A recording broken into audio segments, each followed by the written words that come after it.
"Nemo, hold on, son." Marlin squealed as the little clownfish had him by the fin and dragged him quickly across the road and toward the school entrance. Nemo was aware that he had to wait to cross until the schools of fish made a stop for them. Nemo made sure to wait, but he wasn't going to take his time, nor was he going to let his father either, since Marlin still wanted to hold him by the fin while crossing the reef street.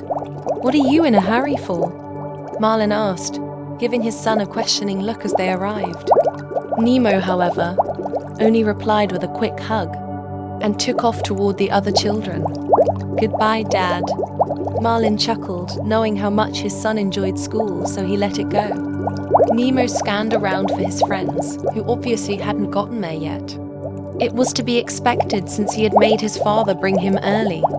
He only saw a few of the kids from his class, the ones he rarely talked to.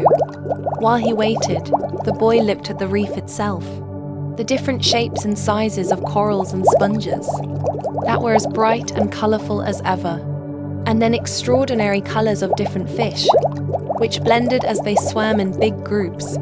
The seagrass was the greenest Nemo had seen, and the kelp was very fresh. His home was an amazing and beautiful place. What made it home, though, were his family and friends, and his focus was to work things out with Pearl. He suddenly heard obnoxious laughter coming up from behind him. "Okay," Nemo thought. "Day one of the last 3 days of Mr. Hank as our teacher. Time to get things started." He slowly turned around to see his 3 friends sailing over. Sheldon was obviously telling them a funny story, getting Tad cackling loudly, while Pearl listened quietly. "I can't believe that happened," Tad said as he and the other 2 arrived. "I believe it," Pearl said. "What are you guys talking about?" Nemo asked in a very friendly voice. He at least needed to make sure he was okay with the whole group before he directly talked to Pearl. "Oh, it's nothing," Tad said with a smile, completely obvious to Nemo's urge to know. Nemo felt another pang. They were leaving him out by not telling him the truth. Just like Pearl's secret, they were leaving him out by not including him in the conversation. His heart began to crack as his stomach squirmed. Tad changed the subject by wondering what the lesson was going to be today, giving Nemo the opportunity to pull Pearl aside while Sheldon directly gave his response to friend. "Pearl," the clownfish said softly before motioning her away from the other 2. He led her just about 10 feet away so they could have enough privacy to talk. Pearl only took a couple seconds to hesitate before following Nemo over. Then she spuriously listened to his words. "I've got a great idea," the boy said with a smile on his face, making sure to get his friend eager before he got started. "It's about Mr. Hank." "What?" she said in a dubious tone as she gave a distrustful look. It was all too clear that she was about to object, before her friend could tell her his plans, but she stayed silent. Nemo was disappointed because he thought highly of his friend. He was sure she would agree with him and go with his plan, but he was far from wrong. In fact, it was so wrong that he was extremely sad. Why would it get awkward? He's not going to be our teacher anymore. His voice drifted off, and then he regretted when he just said when he saw the look on his friend's face. There was hurt and anger. Yes, Mr. Hank wasn't going to be their teacher anymore, but that didn't mean it wasn't going to be hard for the little octopus. Nemo needed to be there for her. He had to reverse this quickly before class started. "School will start any minute now," Pearl said. It was a fact, but she wasn't saying it to be right, she was saying it to escape. "Pearl, wait, I'm sorry. I just wanted to help." The girl clearly heard him, but she didn't stay to reply. Instead, she turned around and took off to join Tad and Sheldon, who soon included her in on their conversation. In less than a minute, Pearl started her own conversation, and Nemo knew it was about him, especially because she saw the others peer over at him. He couldn't help but turn the other way. He was so close to leaving to chase. after his dad and tell him he wasn't feeling well. It wouldn't be a lie because he really wasn't feeling well. Nemo had never felt so sick in his life, and he swore that his breakfast was halfway up now. Not only that, but his eyes were burning, and it only took him a few seconds to realize that it was because they were about to well up with tears. Of course, nobody would notice, being underwater and all that, but it was the least he could do to hold back his blubbering and sniffling. Nemo started off by giving her the idea to do extra well in school for the next couple of days. Then, after class on the last day of his teaching, she should confront Mr. Hank and surprise him with her knowledge of what she learned with a song. It was so perfect. The clownfish was proud of himself. "So, what do you think?" he said. Pearl didn't give what Nemo thought would be excitement or joy. Instead, there was worry in the octopus eyes. "Why do you want me to do that?" Nemo was caught off guard because he didn't want Pearl to get the idea that it was he who wanted her to do it, but she who wanted to do it. He began to doubt himself, and his smile slowly started to faint. "You're sad that Mr. Hank is leaving, right? I thought this would be a cool way for you to say goodbye and to impress him." "Impress him?" I said, "I don't want to push things, Nemo. Things will get awkward." Dizziness took over the whole picture, blocking out the boy's whole surroundings and awareness of what was going on around him. He couldn't even hear, except for the faint sounds of water splashing up at the surface and the laughter of children. Eventually, Nemo didn't even acknowledge sound until Mr. Hank told everyone to gather and pay attention. The little clownfish finally came to reality and saw that the main entrance wasn't as filled as it was before.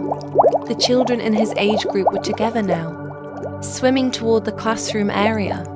Tad, Sheldon, and Pearl were already together, away from Nemo, who was sure they had left a long time ago.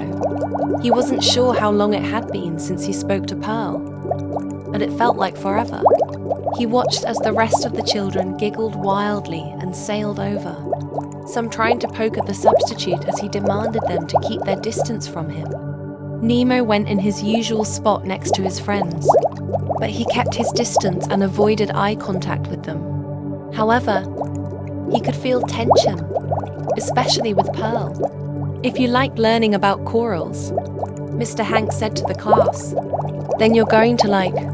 Nemo didn't hear the rest, and he didn't listen to the lesson or pay attention to the activities. In fact, he kept to himself during recess. What made things worse, though, was that his friends didn't invite him in their games, and that hurt the boy greatly.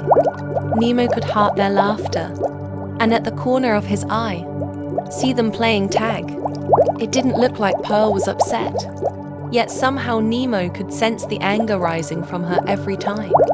She swam past him, chasing after Tad and Sheldon. The pang was bigger than ever, and it forced Nemo to do something that would heal his heart. So, to make things better, the little clownfish sailed over to Mr. Hank, who was carefully keeping his distance while keeping an eye on the class. Mr. Hank," Nemo said. After getting the teacher's attention, he told him about Pearl and how smart she was and quick at learning. Then, he led him over toward his friends. He didn't care how angry Pearl would be at first, because he knew she would be thanking him afterwards. Then, the tension would disappear, and everything would be back to normal. "I'm tired of tag," Tad exclaimed and went on about how he hated being it. His whining got interrupted when Pearl, along with Sheldon's attention, were on Nemo. "Over here, Mr. Hank," the little clownfish called as he hurried over, his little fin fluttering with all it had. He tried to ignore the fact that Pearl was about to panic, and forced a smile on his face. He peered over at the male octopus. "I'm coming," Mr. Hank grunted before stopping, just a few feet in front of the children, and peered at them all in caution. So Pearl, remember that song you showed me this morning about corals?" Nemo pretended to ask, obviously staging something he came up with in 5 minutes. Pearl had a blank look on her face and could only gaze at the teacher for a few seconds, before jerking over to Nemo. Song? Yes. You said it was short, but I told you it was really good. And I just had to tell Mr. Hank about it. You should sing it. Pearl bit her lip because she didn't know what to do. She was obviously angry, but she was too lost to show it. Plus, she did not want to act out in front of the teacher she had a crush on. So she was trapped, thanks to Nemo. It started out like this, Nemo said as he hovered to his friend's side to face. Mr. Hank as Tad and Sheldon whispered to each other behind them. Corals, many colors, he sang. They bring life to our reef. He was soon able to bring Pearl in, and together they sang a cute little song about what they learned in class. When they were finished, Mr. Hank started the judging, and Nemo went back to the teacher's side to get a look at Pearl. The little clownfish was smiling, but she wasn't. She still looked frightened that this little scheme approached her. It was very well written, Mr. Hank said, and it shows you are paying attention in class. Keep up the good work, all of you. He left it at that, and then getting interrupted by a few troublemakers. He went to go check out the situation. Nemo watched in disappointment. He was hoping for more appreciation from Mr. Hank. He tried not to look at Pearl, because he was sure she was hoping for the same. However, he was forced to look. That wasn't cool, Nemo, Tad said in a firm voice. He and Sheldon were now by Pearl's side. All three of them were eyeing him down intently, something the clownfish had never seen before. It was startling. That's right, Sheldon added. You could have blown her secret, and you humiliated her. I'm sorry, Nemo exclaimed, feeling a huge lump in his throat. I was just trying to help. I told you I didn't want your help, Pearl said aggressively. Nemo knew that was true, but what else could he have done? She and Tad and Sheldon were giving him the cold fin. Even if he tried to join them in their conversations, they wouldn't let him. But you have been ignored. You didn't listen, did you? Sheldon said in anger. You really screwed up, Tad added. It was the last Nemo heard, because Mr. Hank called everyone to come back to the classroom area, telling them that recess was over. Nemo, though, didn't want to go back to class. He wanted to go home and cry himself to sleep.